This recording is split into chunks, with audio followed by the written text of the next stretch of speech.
मेरी प्रधानमंत्री जी से निवेदन है कि लगे हाथों E20 का भी मामला सॉल्व कर दो। लोग बहुत ज़्यादा परेशान हैं, लोगों की गाड़ियां ख़राब हो रही हैं, माइलेज ख़राब हो रही है। तो इसीलिए प्रधानमंत्री जी से निवेदन है कि इससे पहले कि ये भी मुद्दा बड़ा बने, आप ही आगे बढ़ के इसको सॉल्व कर दो। तो इस दिशा में सभी लोगों को साथ लाने के लिए इस शनिवार को एक कार्यक्रम हम आयोजित कर रहे हैं, national town hall against E20। इसमें हमें उम्मीद है कि हज़ारों लोग पार्टिसिपेट करेंगे। ये सुबह 12 बजे शुरू होगा। जो लोग दिल्ली और आसपास के शहरों के लोग हैं, जो फिजिकली आ सकते हैं, लोगों की गाड़ियां खराब हो रही हैं, माइलेज खराब हो रही है, तो इसीलिए प्रधानमंत्री जी से निवेदन है कि इससे पहले कि ये भी मुद्दा बड़ा बने, आप ही आगे बढ़ के इसको सॉल्व कर दो। तो इस दिशा में सभी लोगों को साथ लाने के लिए इस शनिवार को एक कार्यक्रम हम आयोजित कर रहे हैं, national town hall against E20। इसमें हमें उम्मीद है कि हज़ारों लोग पार्टिसिपेट करेंगे। ये सुबह 12 बजे शुरू होगा। जो लोग दिल्ली और आसपास के शहरों के लोग हैं, जो फिजिकली आ सकते हैं, वो कॉन्स्टिट्यूशन क्लब में पहुंचे, 11:30 बजे तक पहुंच जाएं। और जो लोग दिल्ली के बाहर के और फिजिकली नहीं आ सकते, ऐसे हमें उम्मीद है कि हज़ारों की संख्या में लोग ऑनलाइन जुड़ेंगे। ऑनलाइन जुड़ने के लिए एक फ़ोन नंबर है 8588833212, 8588833212। इस नंबर पे व्हाट्सएप कर दीजिए। हम शुक्रवार को शाम तक आपको एक लिंक भेज देंगे।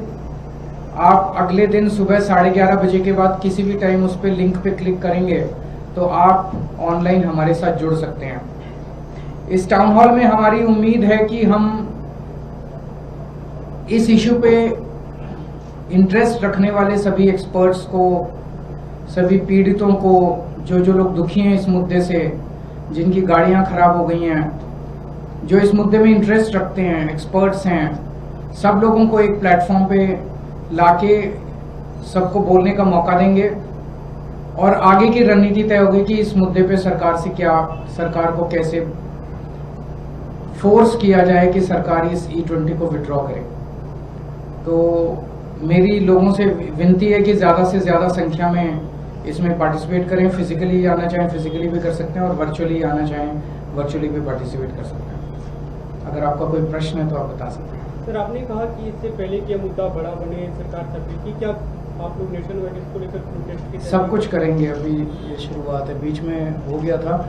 आपको याद होगा मैंने एक ऑनलाइन पिटीशन भी शुरू की थी प्रधानमंत्री के नाम।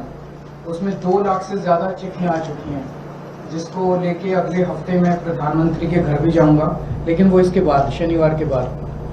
तो अभी शनिवार को इसमें ज़्यादा से ज़्यादा लोग पार्टिसिपेट करेंगे। सर, अभी जो सरकार की तरफ से आश्वासन दिया गया था छात्रों की कार्रवाई नहीं होगी, बिहार, पश्चिम बंगाल, कई राज्यों में पुलिस एक्शन दिख रहा है, वो सही नहीं है। इस तरह से अपने ही लोगों के ऊपर इस तरह से एक्शन लेना सही नहीं है। खासकर पूरे देश के सामने सरकार ने ये वादा किया कि हम छात्रों पे कोई एक्शन नहीं लेंगे, लेकिन अब छात्रों के ऊपर पुलिस कार्रवाई की जा रही है, मुकदमे किए जा रहे हैं, लाठीचार्ज किया जा रहा है। तो इससे तो यही लगता है कि ये सरकार झूठी है, जो भी बोलती है अपने बात पे कायम नहीं रहती है। सर, आज बिल लाया जा रहा है और उसमें कड़े कानून बनाने की बात कही जा रही है। 5 साल 10 करोड़। प्रधानमंत्री के पिछले 4-5 साल के स्टेटमेंट्स उठा के देख लो, सोशल मीडिया पे खूब चल रहे हैं। 2 साल पहले प्रधानमंत्री ने पार्लियामेंट में बोला था कि हम ऑलरेडी कड़े कानून बना चुके हैं। फिर जो 2024 का मास्टरमाइंड था, उसको इन्होंने बड़े तामझाम के साथ गिरफ्तार करवाया। गिरफ्तार कराने की 3 महीने में उसको बेल करा दी, और अब पिछले हफ्ते सीबीआई ने उसकी क्लीन चिट देके उसका मुकदमा वापस ले लिया। तो अगर नियत ही नहीं है सरकार की, प्रधानमंत्री जी की नियत ही नहीं है पेपर लीक रोकने की, प्रधानमंत्री जी की नीयत ही नहीं है माफिया के खिलाफ एक्शन लेने की, तो जो मर्जी कानून बना लो, कानून बनाने से क्या होता है। और अगर नीयत हो तो कानून तो ऑलरेडी बहुत है, अगर आपने उनके खिलाफ एक्शन लेना है तो ऑलरेडी बहुत कानून है जिनके अंदर उनको सजा दिलाई जा सकती है। लेकिन फिर भी कड़े कानून और बनते हैं तो हम उसका स्वागत करते हैं, उसमें कोई दो राय नहीं है। लेकिन पहले नीयत होनी चाहिए उनको पकड़ के जेल में डालने की, उनको कड़ी से कड़ी सजा दिलवाने की। Thank you. सर, पंजाब के शिक्षा मंत्री को लेकर सवाल खड़े हो रहे हैं कि पंजाब में पेपर चोरी हुई और उसको हटाया नहीं जा रहा है। ये 10 साल हमारी दिल्ली में सरकार रही, एक भी पेपर लीक नहीं हुआ। 5 साल से हमारी पंजाब में सरकार है, एक भी पेपर लीक नहीं हुआ। ये बात इनको चुभ रही है बहुत बुरी तरह से, और ये सारे देश के सामने है कि भारतीय जनता पार्टी के हर राज्य के अंदर पेपर लीक हो रहे हैं और आम आदमी पार्टी की 2 राज्यों में सरकार बनी, एक भी पेपर लीक नहीं हुआ। ये जिस पेपर के बारे में आरोप लगाया जा रहा है, 2 सेंटर्स के अंदर कुछ बच्चे स्मार्ट पेन लेके अंदर चले गए, स्मार्ट पेन के जरिए उन्होंने बाहर पेपर की स्कैनिंग करके फोटो बाहर भेजने की कोशिश की ताकि बाहर से उनके आंसर्स आ सकें, चीटिंग करने की कोशिश की। वो 10-12 बच्चे जो भी थे वो उसी टाइम वहीं पकड़े गए, कोई पेपर लीक नहीं हुआ है।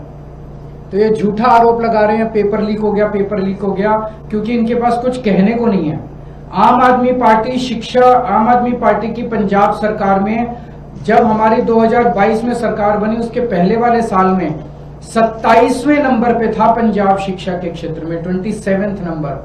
आज नंबर 1 आ गया केरला को पीछे छोड़ के। तो जो शानदार काम शिक्षा के क्षेत्र में हुआ है उसको कलंकित, उसके ऊपर गलत वो आरोप लगाने की कोशिश की।